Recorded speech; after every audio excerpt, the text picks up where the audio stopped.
got some fan mail. We got a little thing that I'm assuming that you hang on your wall. It says, sometimes you just gotta say, cluck it and walk away. Yes, you do. Thanks for parking so close. Next time, leave a fucking can opener so I can get my car out. Assholes like you should take the bus. Also very true. And she gave me more slips to put on people's cars when they don't know how to drive. Bryson, I don't know if people send you fan mail before yet, but I'm hoping you enjoy your gifts. I personally have that pic hanging on my wall and gifted to a couple other people as well. It's a true saying. I know you are trying not to swear, but I thought you would like and maybe give to a couple of your friends. I used to put these on people's cars if they park so close. Also, good job on trying to stop cursing. I know it can be hard sometimes. Love, Katie. Thank you, Katie. I appreciate it. This is my first ever fan mail that I've gotten, and I've had it for a while. I received it like almost a month ago.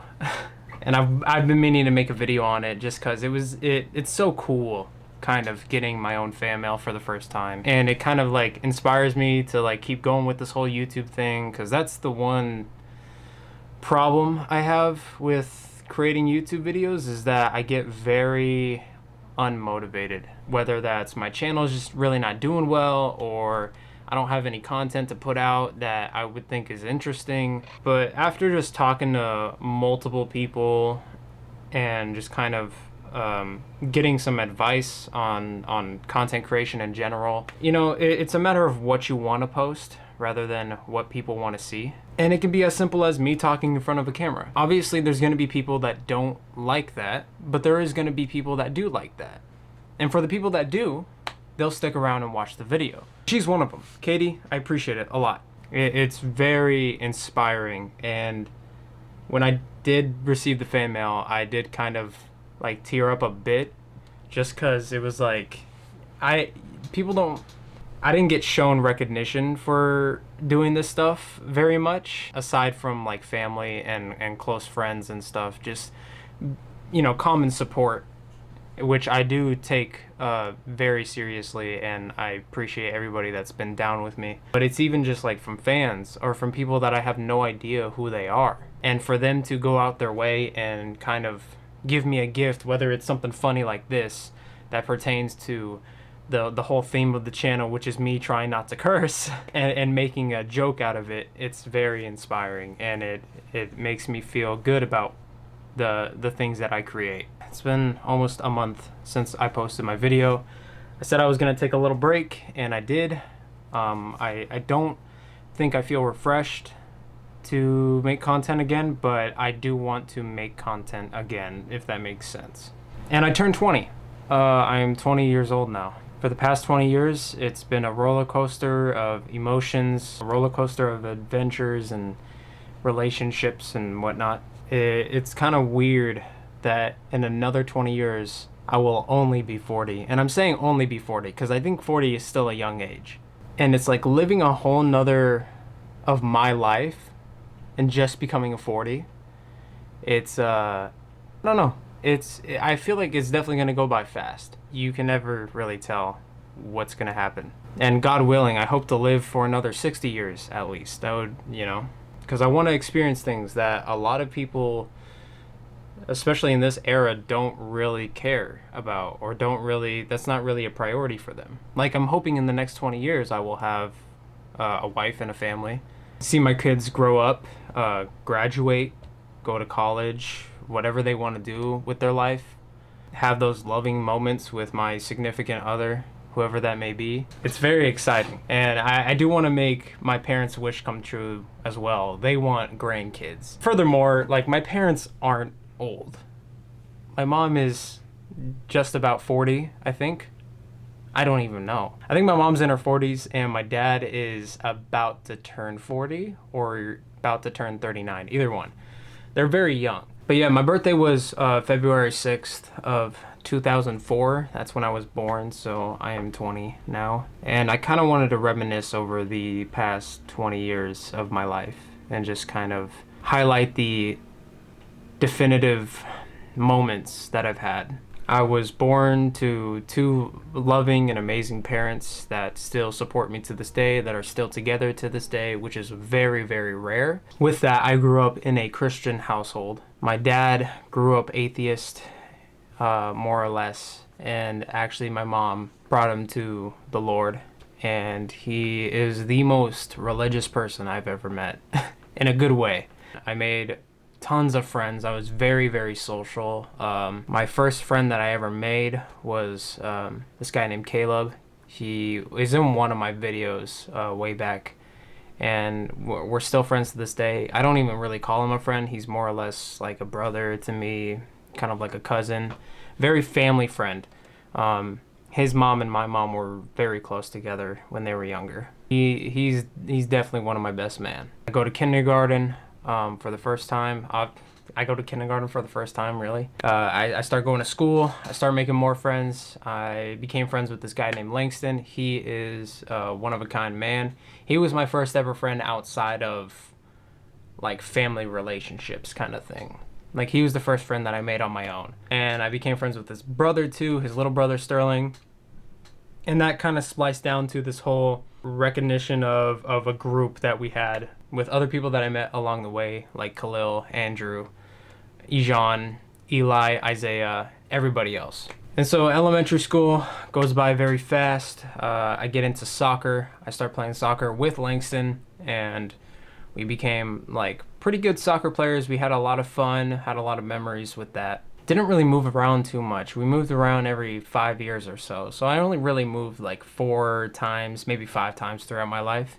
And with that, I didn't really move to many elementary schools that often. First grade was really the only grade that I moved to a different elementary school up north where I was living, and I was only there for a year because we were doing a transitioning moving thing that we were doing. And then I went back to my old elementary school all the way up until 4th grade.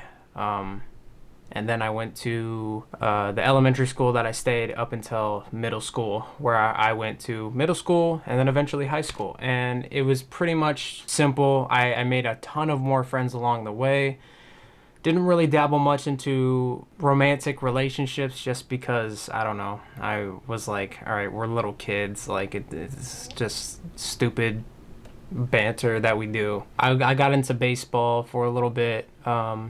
Tried getting back into soccer. I just wasn't feeling it. But I was really intrigued by video editing and cinematography and YouTube. I grew up watching YouTube, specifically like video game YouTubers. That was what I wanted to become. Yeah, and it inspired me to want to play video games and make content out of it, but I didn't know how to do that. So what I would do is all of my gaming stuff was at my grandparents' house because I wasn't really allowed to play games at my house because I would get addicted and I wouldn't be doing my schoolwork, and it was unhealthy. And so the only time I really got to play video games was at my grandparents' house, which I'm not upset at. Like, it's not my parents necessarily being strict, they're just being restrictive. So, and there's a difference. But what I would do is my grandma would have this metal stool, and I would put her iPad, and this is what I used to film. I would put her iPad, I would put it to selfie mode, turn it around, face it to the TV that I was playing on, and I was playing on an Xbox 360, and I would film myself playing the video game. And anytime I wanted to talk to the camera, I would move the camera around on the stool and talk, and then move back, and then play the game again. And I remember uploading those videos, and I got 2 views, and I was super, super excited. And I thought, like, wow, this is it. I'm actually doing it. I'm a YouTuber. It's weird. I felt more like a YouTuber back then than I do now. Yeah, I just did that for the longest time. Like, gaming is my first love when it comes to content creation, and it was very difficult for me to transition to vlogging like I am now. I did vlogging when I was younger, but doing vlogging now, it's after like multiple years of just straight playing video games, just kind of like messed me up and kind of demotivated me, because I had a plan with my gaming stuff that I was doing, and I was very inspired by Jebstyle, he's another gaming YouTuber that I used to watch, and I still do. And I would always just kind of replicate what he was doing and make it my own. And then I met the Crazy Pieces. I was very fascinated about how they operated their stuff, and this was my first time like kind of interacting with a bigger YouTube channel and seeing like the ins and outs of it and how it all operates. And sure, it was a different style from mine, but at the end of the day, content is content, and content creators know and understand like what we do, right? And after seeing them, like, they do daily vlogging, and I was just like, wow, I can do that. And then I just completely ditched gaming. And I just, I was like, all right, whatever. I'll do vlogging content and whatever. And here I am today. There's been many, many moments. Even just yesterday, I was like, you know what? I'm going back to gaming. That's it. That's what I love doing, and that's what I grew up doing. So I'm gonna go back to playing video games and recording. But then I remember I wasn't very healthy back then.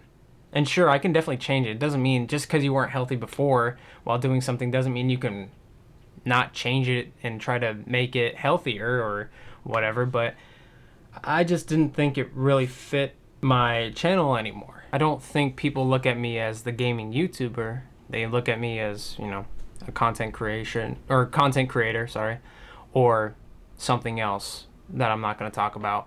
But over the 20 years, it's been kind of like, over the 20 years, that's been the most consistent thing that I've had, was content creation, and why I'm still doing it to this day. After high school, I was motivating myself to just do YouTube full time.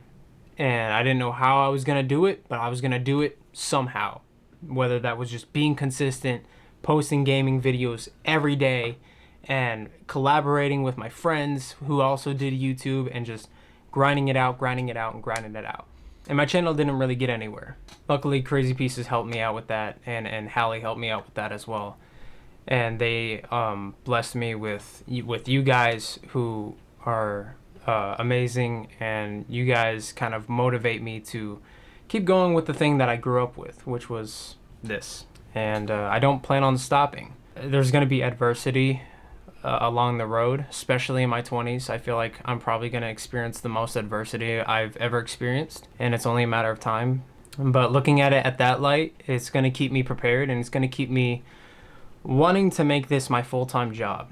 But yeah, I just went on this huge rant. I don't know if this is catching up, but I just wanted to talk about whatever was on my mind at the moment, and just kind of talk about how the past 20 years have been for me. I'm tired. No, I'm ready to go. I'm ready. Let's do this. It's been a rough start to the year for me, but I'm gonna get through it. Thank you guys for watching, and I love you guys so much. And I'll see you guys in the next video.